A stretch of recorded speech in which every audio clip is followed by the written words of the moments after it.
Guidance is internal. Ignition sequence starts. 5, 4, 3, 2, 1, 0. All engine running. Liftoff. We have a liftoff.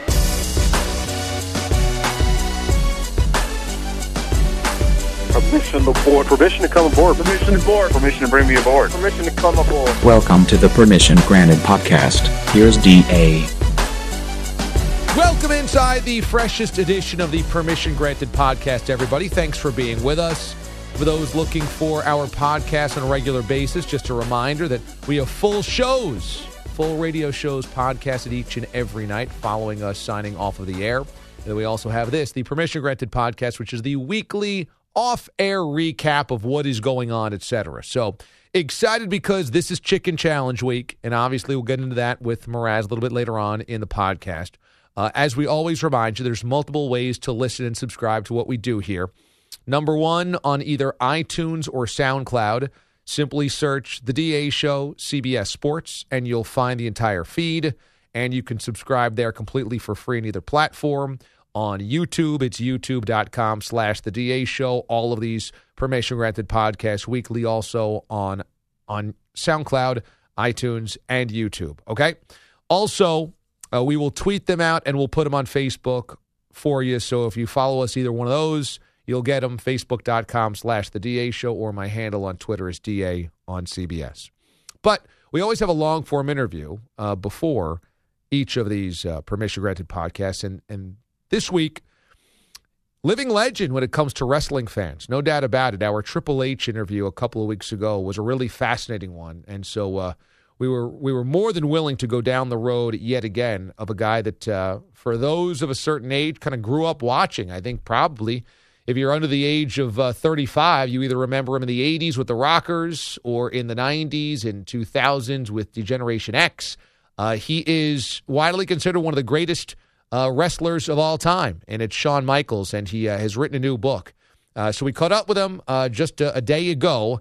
And the new book is called Wrestling for My Life, The Legend, the Reality, and the Faith of a WWE Superstar. Again, Shawn Michaels has had many lives when it comes to wrestling and WWF and WWE, and is, as I mentioned before, widely considered one of the great wrestlers of all time and a Hall of Famer. Shawn Michaels joining us on the Permission Granted podcast. Shawn, how are you? I'm doing good, and I appreciate the great introduction there. Heck, you can't beat. I don't know if I measure up to all of that, but I will certainly take it. Well, it's great to have you here on the show, and the new book is really fascinating because it really goes back into your life and a lot of self-reflection. I thought it was interesting when you said that writing your first autobiography, it helped you understand who you were even better. So how does that happen?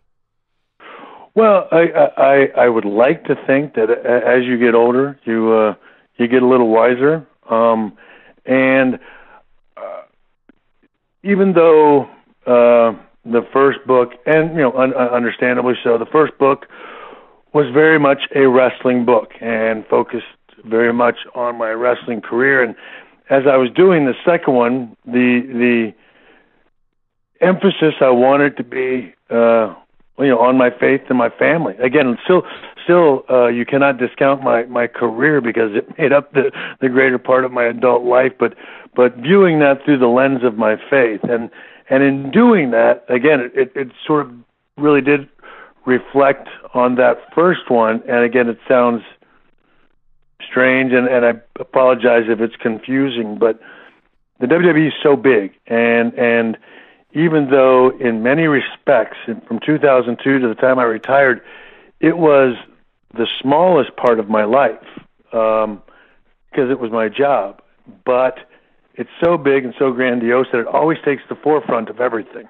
The topic of every conversation, we can't leave the house, obviously, without, and again, not a bad thing, but without being reminded that don't forget Shawn Michaels. And the first book was symbolic of that. Even though you want it to be more, it's wrestling, and that's that.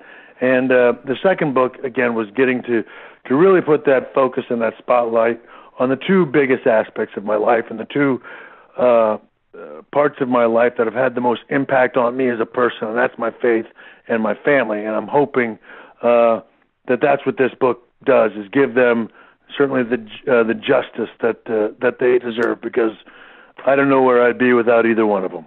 It's interesting that you bring that up, because you say that playing the bad guy kind of helped you make a bad guy in real life, right? It might be a small part of your life, but being in the WWE and your profession kind of overwhelms everything. So how do you try to fight that, or can you fight that when it's your persona is so wrapped up into what you do on a career basis? Well, I think, again, the answer to that is in the two parts of my career. In the first one, I couldn't do it. And didn't do it well. And in the second half of my career, I could and did, and that's because I think in the second half of my career, I know that I had a life, so to speak. I embraced the life that I had. I embraced the gifts that I had, and again, knowing where I come from, knowing where all my priorities were at, and I wouldn't have known that if it wasn't for my faith. Again, a great deal of the foundation of my life is my faith, and it wasn't until I sort of saw what God expected from me as a husband and as a father. It was because of that, I think, that made me a better employee, and I think made me even, in many ways better at my job. And that was so much having to do with getting your priorities straight and getting them, from my standpoint, in line with the biblical aspects of a decent, godly man. WWE superstar Shawn Michaels joins us here on CBS Sports Radio. You had a really interesting quote, and that was, "I'm no longer chasing the dragon." What does that mean? Well, from a drug addict, it's chasing that high. From a wrestler, it's chasing that feeling that you get when you're in the ring, and that's a hard. Or from I would imagine a football player, that feeling of being in a game. Same with any athlete, that being in there, doing what it is you feel like you were born to do. And that was certainly the way I felt wrestling. But I'm so thankful that I came to a place where I was ready to give it up and was at peace with it, and there was no desire to go back out there and have that feeling, because I could get that feeling from sitting out in a deer blind. I could get that feeling from sitting and playing a board game with my children. There was no longer a hole there that needed to be filled, and that's something that I have seen and heard athletes struggle with after they've left their profession behind. When you had left wrestling the first time, had you stayed away, do you think you would have been content as you are now, or coming back for the second phase of your career, did that kind of help sew up the ends? I certainly think it did. I can't speak to, because it was in that hiatus that I experienced my salvation and got married and started a family. So in many respects, without that time off, I wouldn't have had the opportunity to get headed in the right direction. But I don't know if the closure to the career side of my life would have been fulfilled. I certainly can't speak to that. I'm gonna go on a limb and just guess no. But I was given the opportunity to go back, and so I think all that happened for a reason. I feel as if there was a story that was to be told, and to tell that story included going back and being able to sew my career up in a way that was far more positive than it was the first time. That first time, you were part of a cultural phenomenon in WWF then, WWE now, which was mainstream crossover. Kind of all of America knew about wrestling and embraced it. I mean, famously, Hulk Hogan's on the cover of Sports Illustrated. There's cartoon series about wrestlers, and you're right there with the Rockers, and a ton of crossover appeal specifically for you guys with women and children, etc. That era, that time period, when you reflect back on it, what was life like to be a crossover star in a crossover sport back in the 80s when everything is really surging? Well, obviously very positive. I was not the direct beneficiary. I was a smaller player, certainly at that time in the 80s, but still, an extremely positive.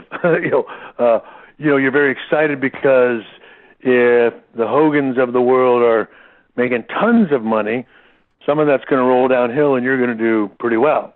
I was also got to be a part of the beginning of the Attitude Era, but again, both times, and truthfully, I believe divinely so, I was not the direct beneficiary of those times, and I think, believe it or not, that's been a positive for me. I honestly don't know how well I would have handled it. Certainly, I wasn't handling other things well at that time. So, again, going out on a limb and say there's a reason that didn't happen to me because I wouldn't have handled it well. So, I guess I'm more about, certainly at this point in my life, thankful for the lessons that I learned in those times, and more appreciative of where I'm at because of it. Well, as you mentioned, the book that you have, Wrestling for My Life, is so much about your faith and about being reborn as a Christian, and really trying to kind of go back over previous decisions and find some resolution in them. And one of those I found interesting was the quote unquote, everybody knows in wrestling, the Montreal screw job in '97 when Bret Hart loses to you in Canada, and you said you had known about it. Vince McMahon was the one that kind of became the villain from it, but that you had lied about it, and you kind of had to come to some type of personal resolution after you were reborn. So how did that process go, and how were you feeling at the time? Well, at the time, it was miserable. It is the most unenviable position to be in, especially even in your anger and bitterness, and maybe through your rationale, being able to justify it in many respects. Then you have to, because the boss wants you to, lie about it. And truthfully, I think I'd have been better off had I been able to be honest about it. That would have at least made it a little easier. But that wasn't to be. That's not how Vince wanted. So from the mad aspect, being the guy, just as I tell everybody, not fun at all. So wouldn't encourage that for anyone. But moving forward to all these years later, to have the ability to reconcile with Bret's been a great thing. But when it came to my salvation, it was coincidental that they were coming down to Texas to film a new show that they were wanting to do, Where Are They Now? And at that point, I had become one of those Where Are They Now guys. And I knew that that the Montreal question comes up in every interview, and I knew it was going to come up then. And I had said, look, I've had these wonderful positive changes in my life. I'm going to go ahead and tell the truth about this. And of course, there were a number of people with this crew that they didn't know what the real story was. Anyway, long story short, I'm calling the office and telling them I'm going to come clean. And I was trying to get a hold of Vince, couldn't get a hold of him. So I went ahead and just taped it and said, look, you guys, I'm going to tell the truth. If you guys choose to show it, you can show it. And of course, they opted to show it, and that was sort of again the sort of coming out, I guess, story on the Montreal thing. It had been so many years, I just felt like saying, I knew, and go ahead and just dealing with those things as they came. And again, I was okay with that. I was so elated over my salvation and everything else. There wasn't anything that could bring me down back then. That's for sure. Shawn Michaels, our guest here on CBS Sports Radio. we had Triple H, a friend of yours, on the show not long ago, and I was talking to him just about the really kind of tragic set of circumstances we see around a lot of former wrestlers and lives that they take turning down, and some tragedy at the end. And he said, you feel bad for some of those guys, but he said wrestlers ultimately responsible for their own lives, and that there are a lot of vices out there, but everyone has to be responsible for themselves. Do you feel the same way about that lifestyle and what can kind of swallow you up on the road, etc.? I do, and again, it's I don't know if it's because I was raised by a colonel in the Air Force, and heck, he told me at 19, son, this is what this line of work is, and you're going to need to have your own health insurance, your own life insurance. You'll have to save your own retirement. All those things, it's on you, and if you're prepared to do that, you ought to go forward. And so I've always been 100% okay with that, and I 100% agree. And I'm a guy that's done it from both sides.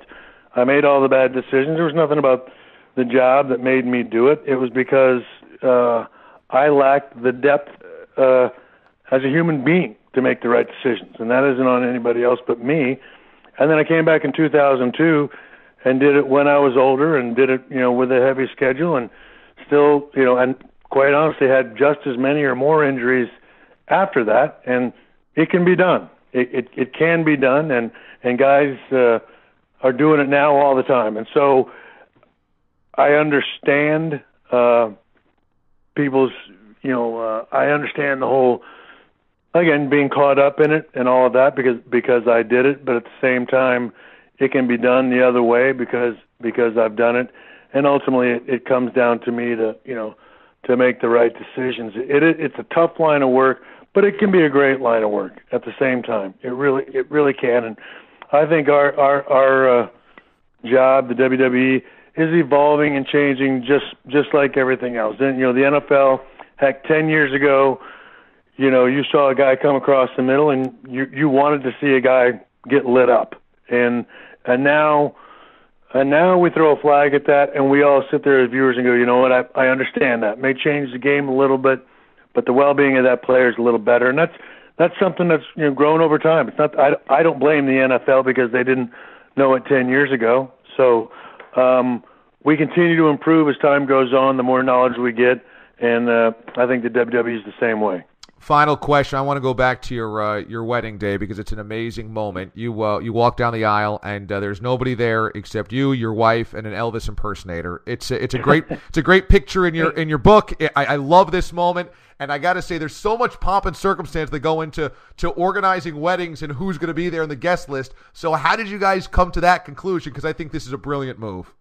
Well, because I was fortunate enough to marry a woman that saw it your way, and she said, "Look, she just said it always seems to me that it becomes pressure. It's no fun, and truthfully, that stuff is for everybody else and for the families, and not for the couple involved. And I don't want it to be that way." She said, "Look, maybe at 10 years we celebrate and have something bigger." Of course, that was 6 years ago. We're going on 16 years, but yeah, we would. It's been a great story. It was a lot of fun, and certainly understand and appreciate the big wedding aspect that some people have, but we like our Graceland Wedding Chapel and our Elvis story. I loved it. I absolutely love it. The pictures are awesome in the book, and the book itself is fantastic. It's called Wrestling from My Life, The Legend, the Reality, and the Faith of a WWE Superstar. It's Shawn Michaels' second book, and I definitely encourage you to check it out, man. It is so cool.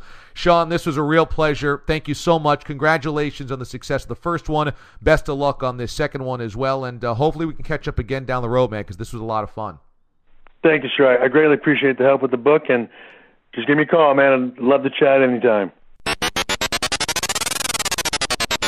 All right, awesome stuff with Shawn Michaels here on the Permission Granted podcast. So thanks so much to him for joining us here on the program. Mraz joins me now. And a little reminder, you can always subscribe to us on iTunes, on SoundCloud, or on YouTube for these Permission Granted podcasts each and every week. Mraz, what's going on? What's crack-a-lackin'? What's crack-a-lackin'? I decided to bring a little energy here to this side of the podcast. This has been a little bit of a weird week for you because you have had you've had a lot of these weird slogans pop up a number of times. I'm trying a new thing. Yeah. What is that? I don't know. I just feel like I've been way too normal, and you get the same old routine from me, and I'm trying to be a little edgy. You get the same old routine from you. You're trying. Are you Is this a Kevin Durant thing? Yeah, I'm trying a new thing. It's my Durant version. I'm always with the, hey, how you doing? What's going on? I start very slow, and then I get into it, and you get my egg cracked, if you will. Yeah. I'm just trying to go with it. I'm trying to be hip. I'm trying to be cooler. With weight loss that I've had, I feel like I need to be more trendy and more hip and get with the times. Yeah, but okay, because it's not just on the air. You've been texting me odd things. Yeah, salutations. Yeah, I'm trying to be a little. I always am funny. Nobody's cocky and more arrogant about their comedy than me. But I'm trying to be a different kind of funny, I think. What kind of different kind of funny is saying, what's crack-a-lack? What kind of funny is that? Well, you hear somebody say, what's crack-a-lack? And you're like, you know what? That guy's pretty funny. I don't think you do. I think you do. I don't think you do. I'm trying to draw in a different audience that wouldn't normally think I'm funny. Okay. So you're rebranding yourself to expand to a bigger audience. Yes, exactly. Yeah. Let's start. Well, okay. So let's just get the chicken out of the room right now. The elephant in the room. The chicken out of the room. The chicken challenge is coming up tomorrow here on the show, and so we can't recap it. The hype has already begun. By the time a lot of people hear this, it'll already be over, the chicken challenge. So instead of you and I breaking down something which is going to happen tomorrow, I think what we're going to do. I don't think I know. We're going to have a post-game react podcast. Okay, so after the chicken challenge is over and after the show is done, I'll kind of recap it and bring in all the competitors, the play-by-play voice, Jacob Wilkins, etc., and we'll get some analysis. So like almost the Super Bowl having their immediate post-game on NBC, and then if you want the extended post-game, go to NBC Sports Network. Exactly, yes. Or in our case, next year's Super Bowl is going to be on CBS. Right. The extended version will maybe be on CBS Sports Network. Why not? Maybe. We're hoping. Maybe. So, yeah, I should have went within company there. Probably. But I was talking about this Super Bowl and what they did. You are trying to be more edgy, so maybe you're ignoring the fact that you're trying to be a company man as well. Good point. You know what? I'm going to go with that. I didn't think of it, but I'll go with it. So we're going to have full recap, and that's where you can get it. But even before that, I think it is worth talking about what the nutritionist, the dietitian said last night on the show about what the effect of eating 50 nuggets was going to be. The line of the night from her was, I said, well, the next day, if they eat 50 nuggets, chicken nuggets, will their liver hurt? Will their heart hurt? Will any part of their body hurt? And she said, I don't think their heart will hurt, but their soul will definitely hurt. But that really, that hits home. When you use the word soul, that's not a word you throw around. Are you worried at all at what the reaction is going to be to the body? No, because the way I look at it is I've done the hot dogs twice, and that is bun and hot dog. That's multiple things going in your mouth at one time. I feel like I know they're not healthy at all, but it's a singular chicken nugget. How much worse off can that be than eating the hot dogs? Well, see, here's the thing. The hot dogs are soaked in the water. It's all salt and everything like that. I've already been through that. And I've eaten a 76-ounce steak. I've been through that. Yeah. So my body knows that it's taken some blows before. It's got to get up off the mat and take one more. In my estimation, a hot dog is probably actually better for you than a chicken nugget. And I only say this not 1-to-1 because a chicken nugget's smaller. Okay. But because the bread is bread. I mean, it's empty calories, empty starch, white starch. It's not good, but fine. It's only a bun. A hot dog itself is made out of some odd parts, let's face it. Right. Certainly sodium filled. Parts unknown. That's right, yes. Anthony Bourdain, parts unknown to that hot dog, and plenty of sodium. But again, it is a type of meat product. The problem with the chicken nuggets is, number one, that chicken has so many chemicals pumped into it. And maybe there's the same amount of chemicals in a hot dog, but I don't trust anything a fast food restaurant does. Anything. True. It probably has worse long-term stuff in it than the short-term. Maybe, yeah. There's so many chemicals pumped into how they make massive amounts of food at fast food. So I just assume that the chemicals and additives in a chicken nugget's way worse than a hot dog. But I could be wrong there. The secondary problem is that it's deep fried. Right. So, well, the fried is always a problem. Always a problem. Yeah, and let me tell you this. I myself dabbled in 10 nuggets because we've been talking about nuggets so badly. Can't shake it. They're good. They're delicious. They're real good. Here's the biggest problem with it. And I said we weren't going to be talking about the chicken challenge. Well, we're going to spend about 10 minutes doing it. I'll say this. It's just so fascinating. It is fascinating. And when it comes to a chicken nugget and something about eating stuff from a fast food restaurant, I've done really well lately of not eating fast food because it's not good for you. Yeah, that's right. But I think a lot of people go, oh, you're never going to want to see a chicken nugget again after you do this. I beg to differ because once you get that fast food taste back in you, you might be sitting there like this is happening on Thursday. I might be sitting there on Sunday going, man, I really could go for some fries and maybe something about that. Like it injects into your system. You're like, that's it. I want fast food again. So I hope that doesn't happen to me. Yeah. But that's what I'm fearful of. Like the hot dog eating challenge, I laid off hot dogs for a little bit, but I feel like the chicken nuggets, I'm going to want more chicken nuggets very shortly after. Oh, my gosh. No, I agree. I think that's a definite danger here in all of this. But we'll have the full recap coming up, so we won't spend too much time here. I know that you watched the SNL 40. Yes. And we broke a lot of this down with Adam Kaufman last week. Overall, what would you grade it? I mean, did it blow me away? No. Did it suck? No. You know what? I would give it an 8 out of 10 because I think it was what SNL was. I think when you watched SNL, there was a lot of parts that were going to make you laugh, and then there was some of those skits that would come out and you would look at and go, all right, that really wasn't for me. Maybe it was for somebody else. And I think that's exactly what it was, just for 3.5 hours. To me, it was attractive and targeted towards the normal, everyday American that doesn't watch SNL anymore. True. That remembers a lot of the great episodes or great sketches or great comedians, but now is probably not too locked in. Because if you were really locked in, you didn't need to see yet another rehash of all of the old bits, right? You've seen them 1,000 times. 100%. So and to have it that long, 3.5 hours, it felt like it was trying to be everything to everybody. And so for the audience that really still I actually watch SNL more often than not on DVR the next day. I watch all those retrospectives. So a lot of it was just rehashed yet again, 1,000 times over. True. Warmed over cold pizza, for the fourth day. But I thought there was a few notable pieces. Number one, the old guys looked old and really, and it was uncomfortable for me to see Chevy Chase look that fat and unhealthy, to see Dan Aykroyd with that much of a beer belly, and that him and Jim Belushi are still doing Blues Brothers on the road. That's rough. That's concerning. I feel like Dan Aykroyd has earned the right to not have to go on the road. Do that. To small towns across the U.S. and be doing Blues Brothers. I mean, he is still Dan Aykroyd. Yeah, right, exactly. So that was concerning. I thought that,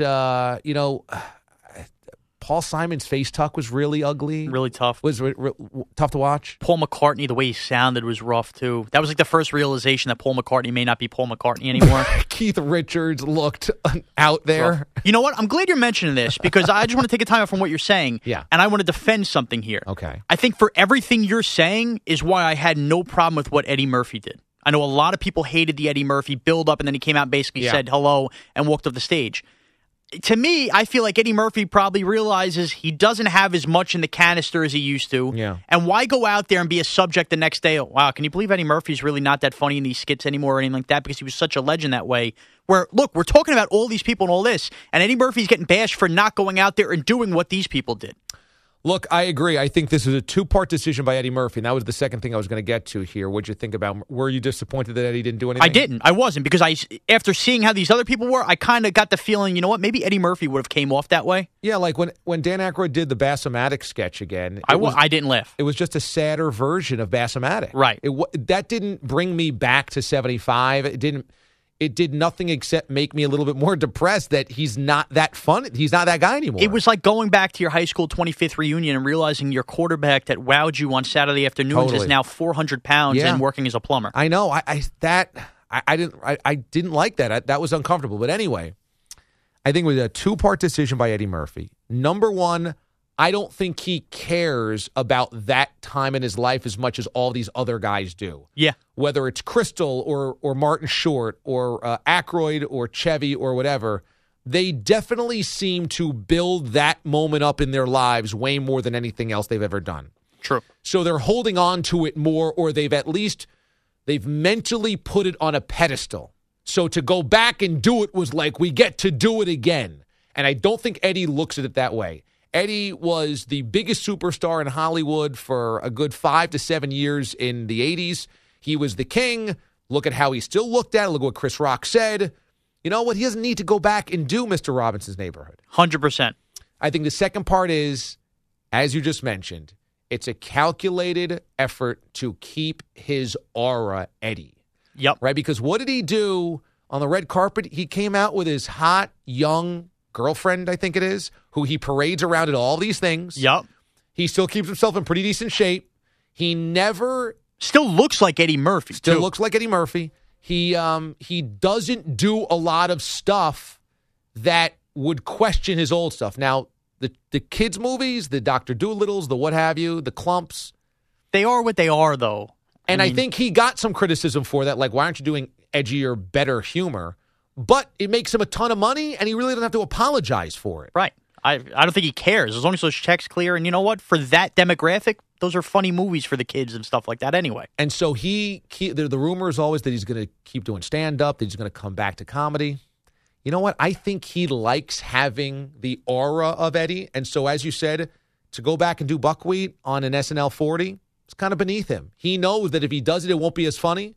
And it would be as though Michael never came back to the Wizards. If he never came back, Michael would walk away and go, I don't want anybody to ever remember me as anything less than Michael. 100%. I couldn't agree more. That's why I know Eddie Murphy got a ton of criticism the next day. And I was the one beating that drum to anybody who wanted to listen about that. And I said, listen, look at everybody. Look at the conversations we're having about everybody else. We might be having that conversation about Eddie Murphy if that went down. And he kept that conversation from happening. So you know what? I don't mind that.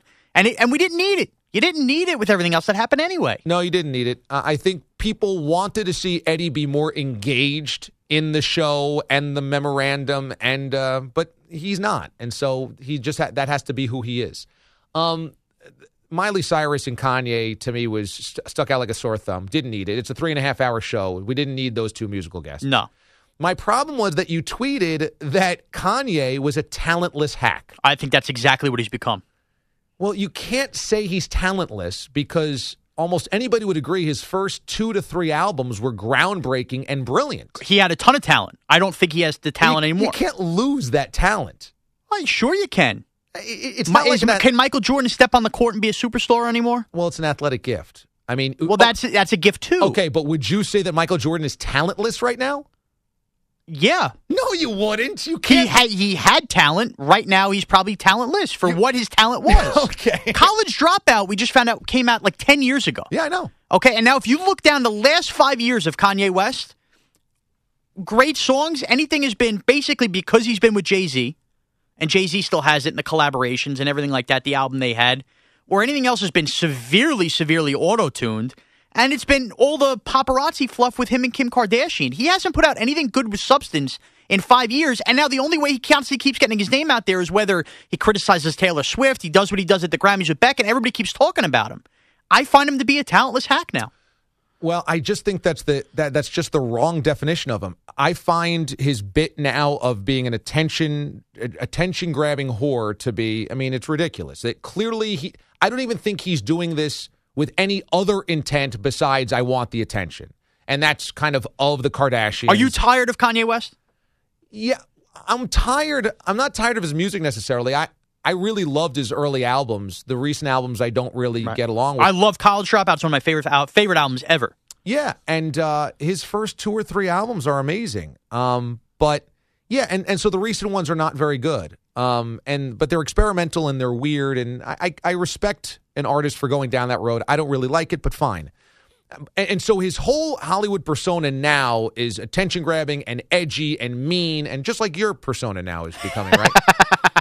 But exactly. I couldn't consider him talentless because he was obviously one of the most brilliant music makers in the music industry. So if Michael comes out and plays in an old timers game, right, and he can't hit a shot and he can't dunk, I consider him talentless at that point. You can't call Michael Jordan a talentless hack. Listen, I might get to the point where I'm 60. You can't. I might get to the point. Well, okay, when Derek Jeter comes out for Old Timers Day 2050, and he's slapping it around the yard, and he can barely get to first base, you going to call Derek Jeter a talentless hack? I might avoid the word hack, but he'll certainly be talentless. No, Derek, you once had all this great talent. You're talentless now. I don't think that's the talent is less. It's not there. If I'm 60 years old and I can't book you a guest anymore, I've become a talentless hack as a producer.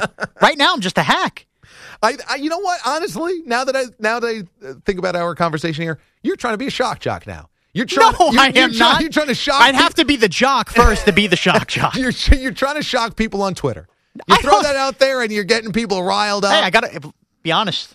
Probably the most retweets I got out of anything in the last week. That's why you're doing it. That's not why I'm doing it. Do I appreciate the attention? Of course. I'm an attention whore myself. You're like a Kanye. But no. You're like Kanye at CBS Sports Radio. I'll say this. My Twitter might be a little outrageous sometimes. I get it. I might say some things that are off the wall, but I will never say something just to say something. I will only say something if I truly believe it. Sometimes I think that you don't think things through, though.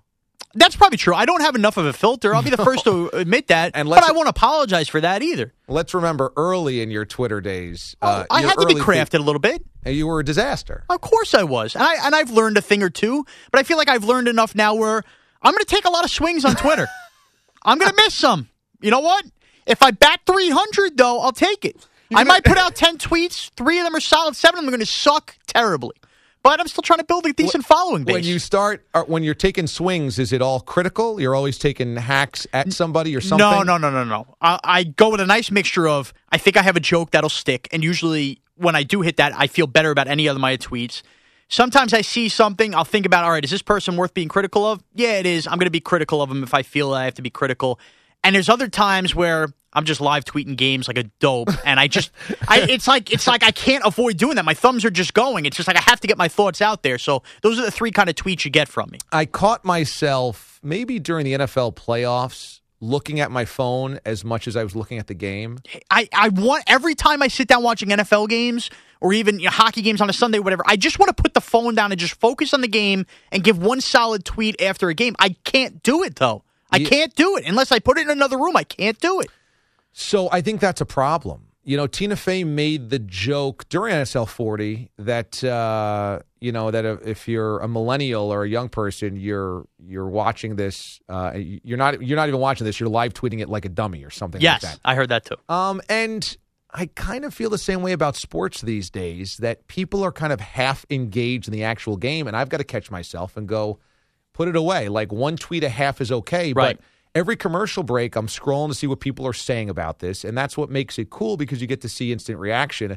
It also, though, is completely distracting and makes you disengage from the actual game. Right, and you know what? A lot of times, too, the game might be in the first half, and you're tweeting something outrageous that you look back on an hour and a half when the game's ended. Totally. And you look like an idiot, and then you can't delete it because then you look like an even bigger idiot. But I think the other problem with that is, too, where we used to survive 10 years ago with waiting for our sideline analyst to tell us, when somebody went to the tunnel, what's wrong? You could pretty much get instant reaction about 2 minutes after they leave the game, a person injured, because the beat reporters are all there, and you find out what's going on. You're the first to report to the rest of the living room, hey, by the way, this so-and-so isn't going to be coming back in the game, and then, Fox or CBS, whatever, gets to it 10 minutes later. I feel like it's almost like a necessary tool if you want to be quickly to what's going on in a game. Yeah, the problem is that still corporate suits don't quite get Twitter. They don't quite get how it's used by most people. And I'm not saying I'm at the forefront of culture here, because certainly at 35 going on 36 years old, I'm using it probably way differently than an 18-year-old uses it. But when I see places like SportsCenter just having like random, no real substance tweets splattered all across SportsCenter or all across any one of their shows, I'm going, that's not what people go to Twitter for. Exactly. Right? You're doing a different platform, and it's good to get, if LeBron says something of note about an event, something like that is interesting. When they scroll a bunch of tweets during the draft from fans about what they think about, you don't care because you can go to Twitter for that. Exactly. That's the whole point of having a phone next to you and looking at Twitter. And also when LeBron says something that is not of note about an event, that's also not notable. Right? When it's just like a very vanilla type of thought, like, congratulations to the Huskies for winning the national championship. And when SportsCenter or something splashes that across the screen in like a big graphic, that's not where we care about what LeBron said. And not only that, if you do care, you're on Twitter and you're following LeBron and you see it for yourself. Of course. I don't need to see it on ESPN. And the perfect example of that was the Odell Beckham catch. Remember that night on Sunday Night Football? Right. All NBC did that night was, wow, what a catch. Every athlete, what a catch. Best catch I've ever seen.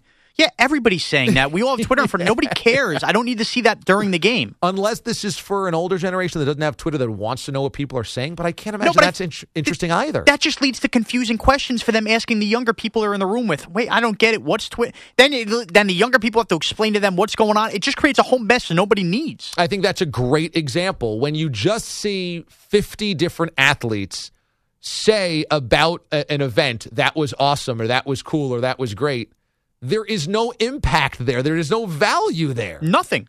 Zero substance. Zero. So maybe this is more sophisticated in 10 years from now when the execs that are of a certain age now rise to be, making those decisions. But now it's like, people in charge really still don't quite get how people are using They do not. Twitter. They do not. All right. So you got Steve-O coming up here? Yeah, we got Steve-O ready to rock and roll, and he tells me something obnoxious happened to him with a fat person at the gym, so we're going to get into that. He has not had a good week on the board. Now, that's the other thing, too. I got to read him the riot act because I can't have it anymore. The honeymoon is over. We're a month and a half into having this new time slot now. You're not rookies anymore. And he's not had a good week on the board, and he's going to get a nice little talking to me. Do you think is it because he has never worked on a show like this where there's a lot of moving parts, or is he just intermittently lazy? I don't think he's intermittently lazy. I was told by previous people that work with him that Steve-O will give you his heart and soul, but there are days where he's a flake. And you really got to be careful. And I was warned during baseball season it gets even worse because he's obviously a seamhead. So Steve-O's going to have a nice little conversation with me, and hopefully he gets the picture that, on the mothership, you got to steer this thing in a different direction. Yeah, you got to be on top of things. There's a lot of moving parts. All right, so that's coming up next. Mraz and Steve-O Moralia are going to be part of the producer side B. Chicken Challenge full recap is coming your way following Thursday night's event, and we will also always be here weekly on the Permission Granted podcast.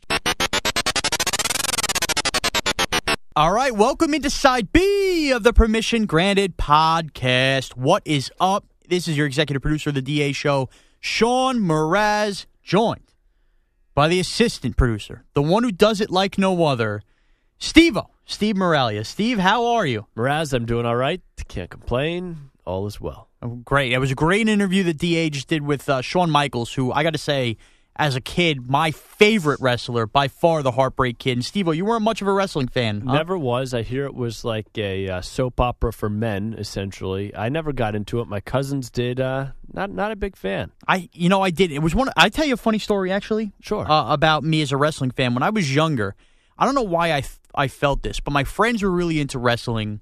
I would say around 5th, 6th grade. And it kind of piqued my interest. They used to have like the pay-per-view party. Somebody's parents would order it and something like that. And I don't know why, but I had like this weird feeling like my parents would be mad that I was watching wrestling. I don't know why. Like, I guess because it was like bad on TV. I don't know why I felt this. And I didn't tell them for like months that I was watching wrestling. Like, I would go up to my room on like Monday nights and watch Monday Night Raw. And I'd be locked in, man. I bought in. I loved the characters. Shawn Michaels happened to be my favorite wrestler. And I was so locked in. And it was one of those things for months I didn't tell them. Like, they just didn't know what I was watching up there or whatever. It could have been anything funky, but I was watching wrestling. And it finally got to the point where I used to mooch off my friends and go there for the pay-per-views or whatever. And I guess I would tell my parents I was going there for something else. I was probably a little liar.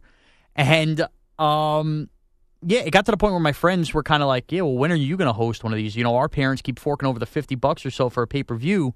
When are you going to do this? So I had to man up, and I had to tell my parents. I was like, hey, listen, my friends are kind of ragging on me. I guess I started watching wrestling or whatever. And they were totally like, oh, that's awesome. Okay, yeah, we'll have everybody over Sunday night. And it was so not a big deal. But some part of me as a kid, I don't know why, felt my parents would be mad that I was watching, wrestling and all this violence. And looking back and seeing how my parents are now with the things that come out of my mouth watching a Giants game, it's unbelievable to think that I even thought that once as a young kid. Yeah, pretty crazy, I guess. In wrestling, you need like a good nickname, right?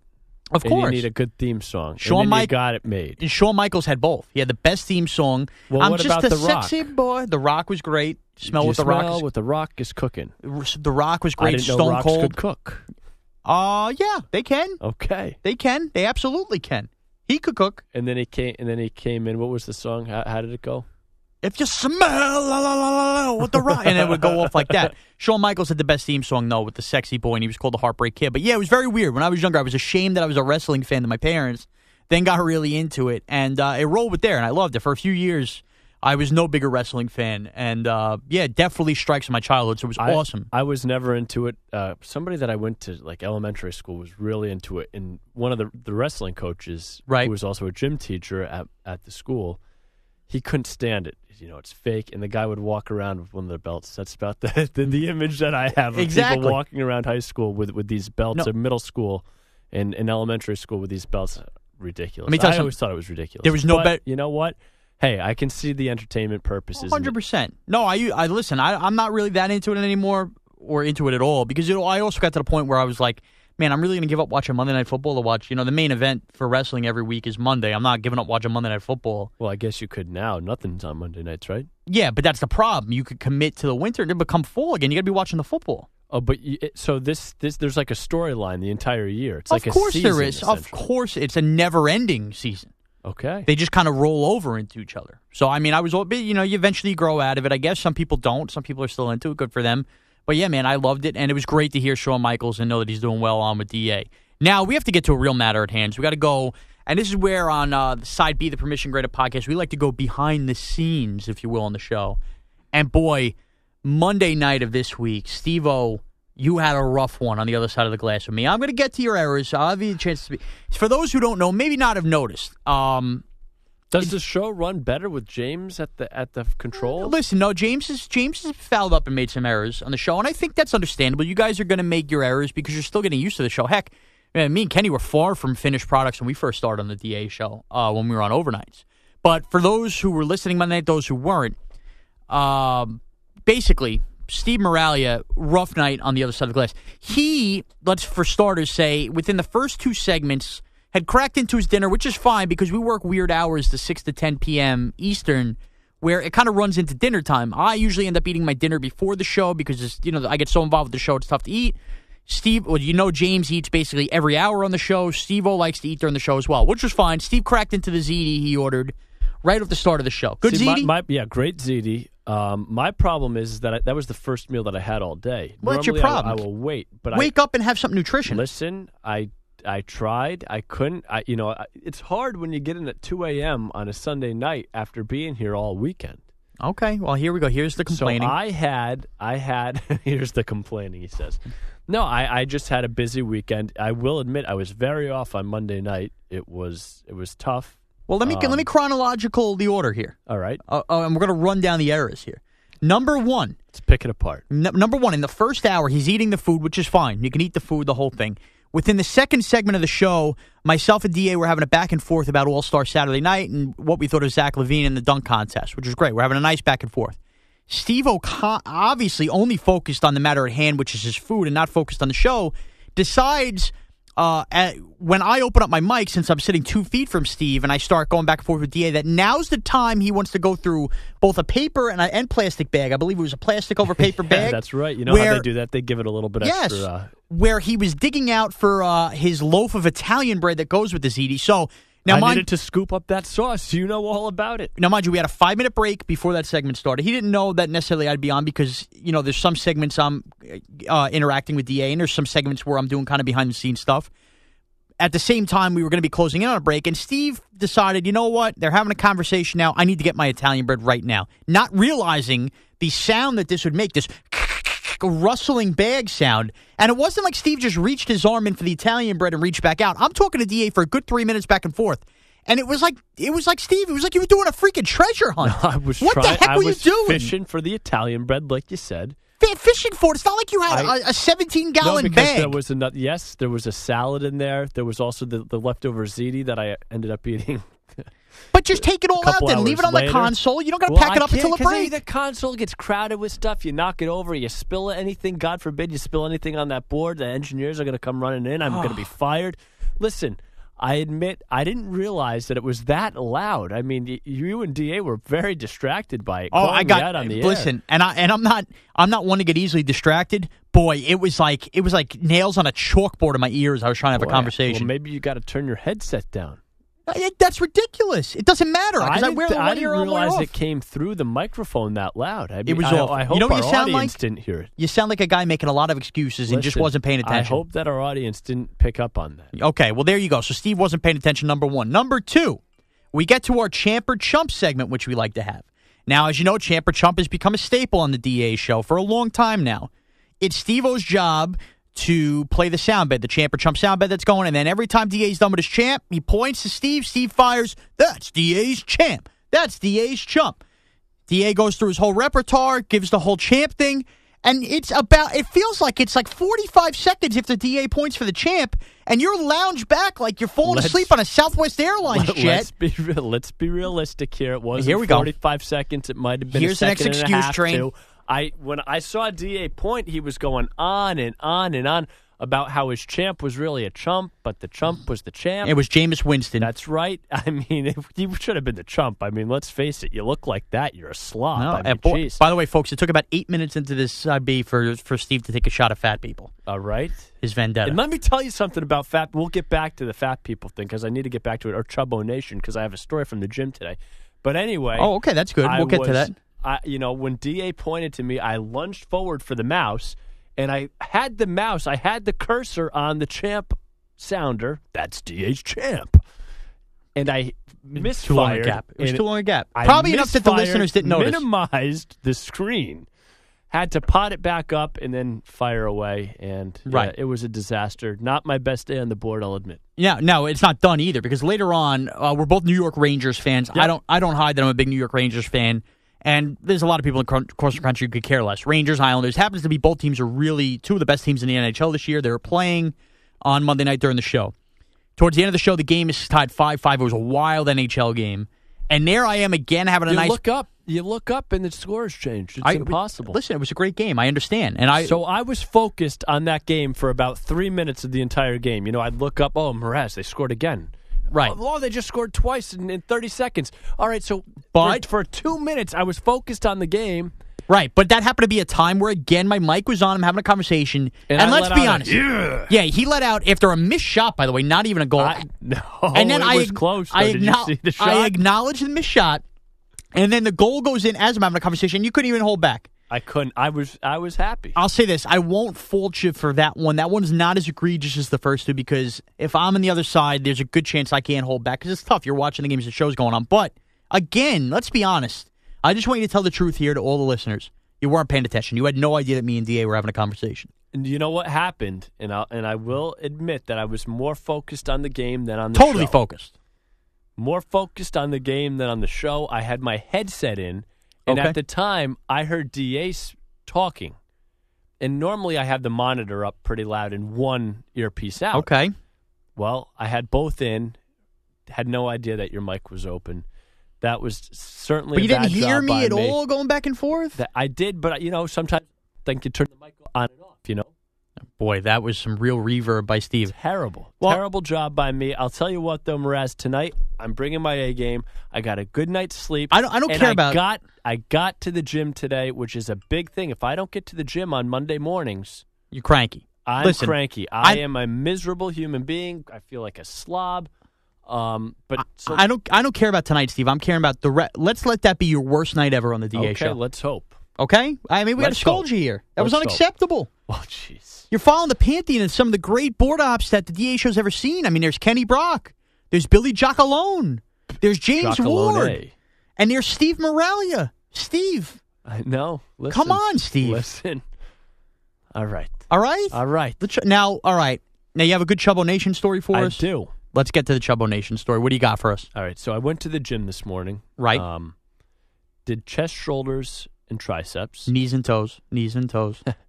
And afterwards, I like to do a little... Don't give me a half-hearted laugh. If you don't find it funny, don't laugh at all.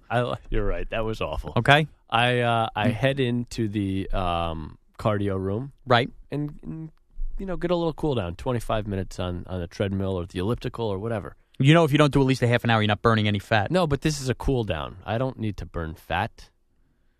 Why is that? Well, listen, you're too good to burn fat? No, I'm not too good to burn fat. You're too good to burn fat. I like to do a cool down after I lift a little bit. I run 15, 20 minutes after I lift. Okay. So I'm actually today I didn't even run. I was on the elliptical. Took the half-assed approach, I guess. I do the elliptical a lot. Are you calling me a half-assed worker? I say you should jump on the treadmill. I've done the treadmill. Really do the interval training on the treadmill. Anyway. All right. Oh, boy. Fast and slow. So I'm in there, and I'm going at a pretty decent clip. And my number one rule when it comes to fat people or obese people or Chubby Chubbo Nation. People. Okay.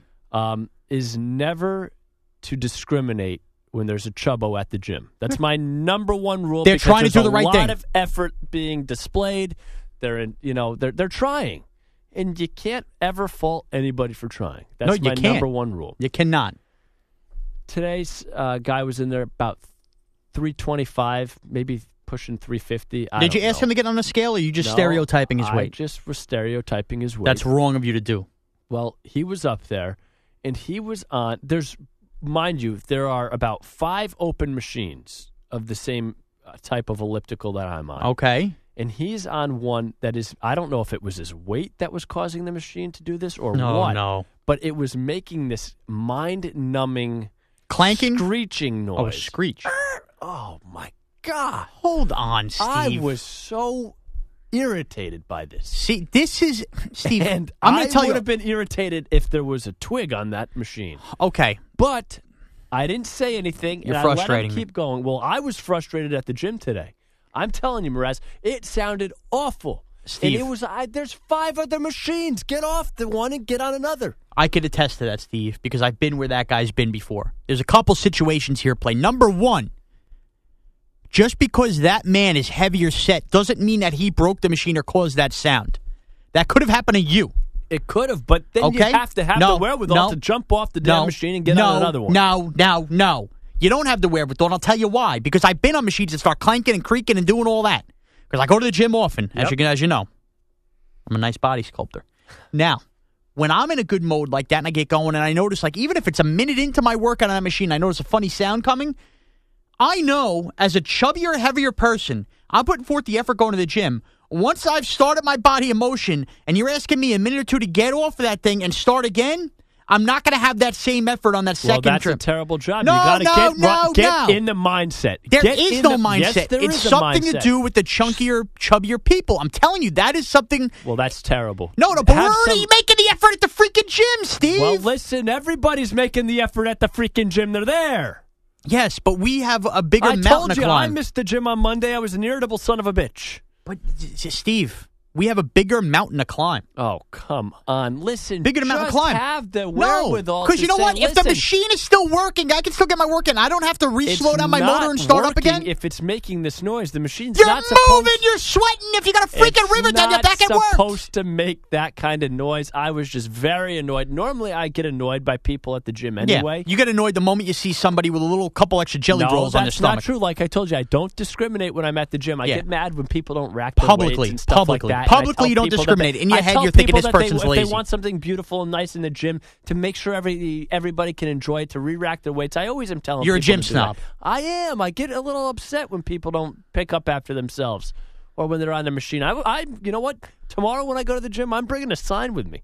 You're bringing a sign with you? I'm bringing a sign. What are you, Costanza with the... It's all pipes. I'm going to tape it on the machine, and I'm going to say, out of order. And I'm going to go and tell the people, listen, you got to get some WD-40 on this or whatever the hell it is to lube it up. Yeah, that's what they need to hear from you of what they should do with their equipment and their lube. Well, I think they do.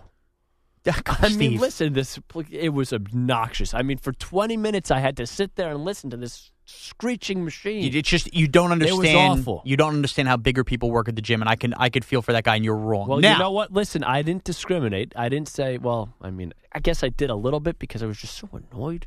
All right, well, I'm done arguing with you for a sec. All right. I want to get to something that I know we agree on, and that's probably not great podcast radio, quote unquote, but we do work for CBS Sports Radio. We do like to talk sports.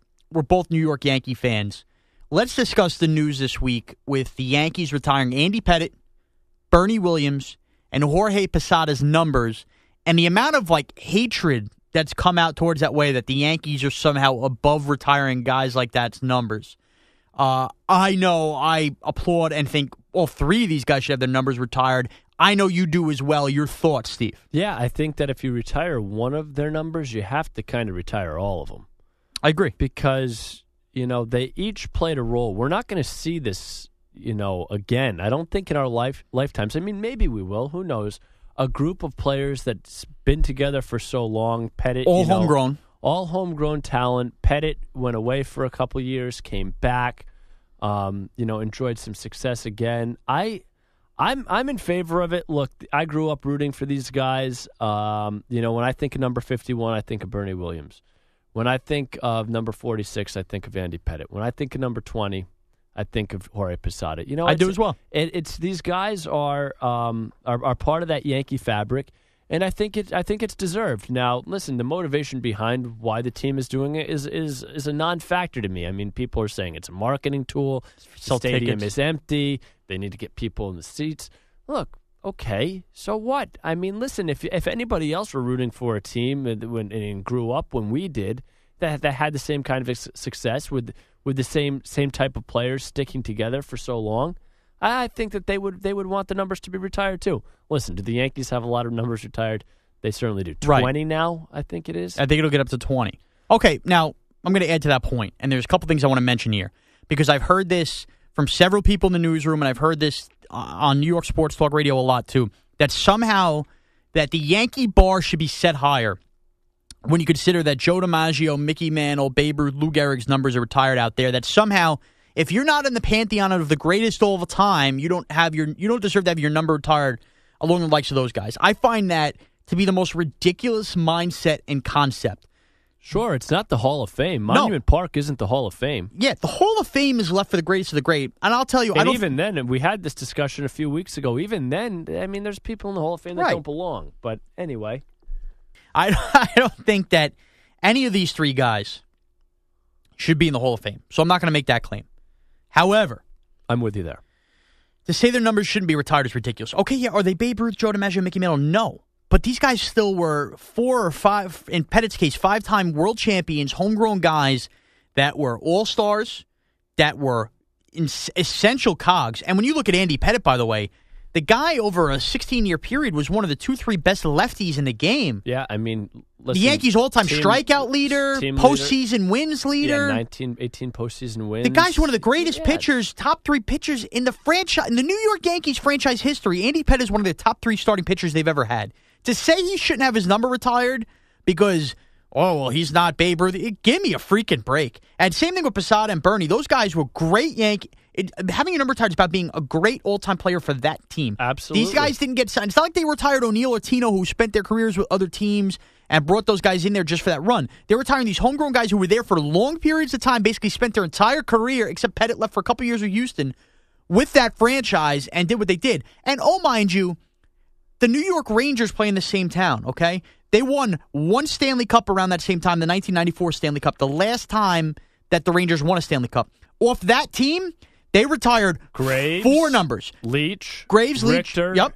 And Messier. Okay? So the Yankees now went and won 96, 98, 99, 2000, and if you want to put in the 2009 team as well, they will have Jeter, Mariano, Pettitte, Posada, and then Bernie, who wasn't on the 2009 team. So the Rangers, off one championship, don't get any heat for retiring 4 guys' numbers. The Yankees, who won 4 or 5 World Series, retire 5 players' numbers, and somehow that's criminal? And listen, I think that the Yankees do it right, and there's a lot of jealousy out there. I mean, let's face it, we're both Yankee fans, so I understand that this is going to come off as bias. Right. But they do it right. I mean, I love the ballpark. I love Monument Park. I like the feel when you get to go in there and you get to look. Listen, there's some people in there that I don't think Tino Martinez necessarily deserves a plaque. I love Tino. Great Yankee. But it's a plaque. And it's out there. It's for people to go. It's for me to take my kids or you to take your kids. And go, I remember Tino, yeah. In 1998, Tino Martinez hit a big grand slam. Right. Those are memories. It's about memories. And you know what? I'm all for it. I like it. I don't know if I'll go to any of the games where the numbers are being retired, but listen, I think that it's awesome. I think that it's well worth it. In 2002, 2003, when LaTroy Hawkins played for the Yankees, he was assigned number 21. Paul O'Neill wore number 21 for the longest time. Fans hated him for it. The guy got booed out of the stadium. He got booed every time he was announced. And they said, "All right, what are we going to do here? You have to change your number." He changed his number. That's how loyal the fans were to those teams. And the same thing happened with Andy Pettitte. Remember when he left for Houston? They gave Donovan Osborne number 46. Yeah. That didn't go over well either. No, and I mean, these guys are part of the fabric, so I'm for it. I think that it's the right thing to do. I don't think that you can retire one number and not retire the others. And now, if the excuse is they're going to run out of numbers they're not running out of numbers in the next 60 years, guys. They're still going to have 80 numbers to choose from in double digits. Yeah, I mean, they're still going to have 80 numbers, and you carry a 25-man roster. So what are the odds they have?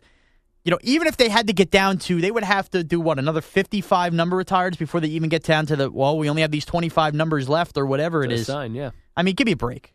Let's be honest, give me a break. And let's be honest, I don't think anybody, unless we see somebody come up, I don't see this happening anytime soon where you're saying, boy, this number's being retired. I thought from day one. There's no Yankee on the roster right now that you can go, his number will be retired. I thought from day one, though, with Jeter, when he stepped into pinstripes, I said, boy, this guy's going to be.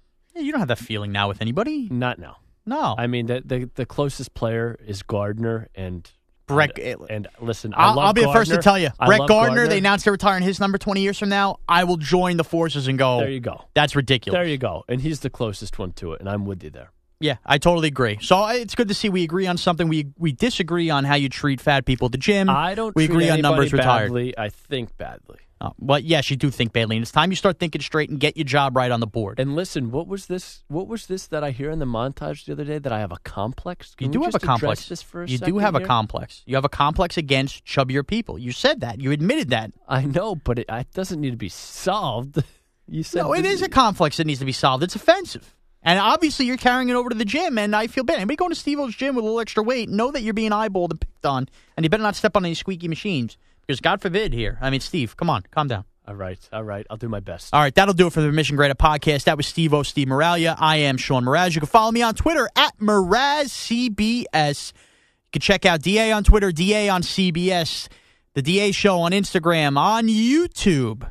As always, where these Permission Granted podcasts go up. They might go up a little later than they are on SoundCloud and iTunes. If you want to get us, that's the quickest way to get us.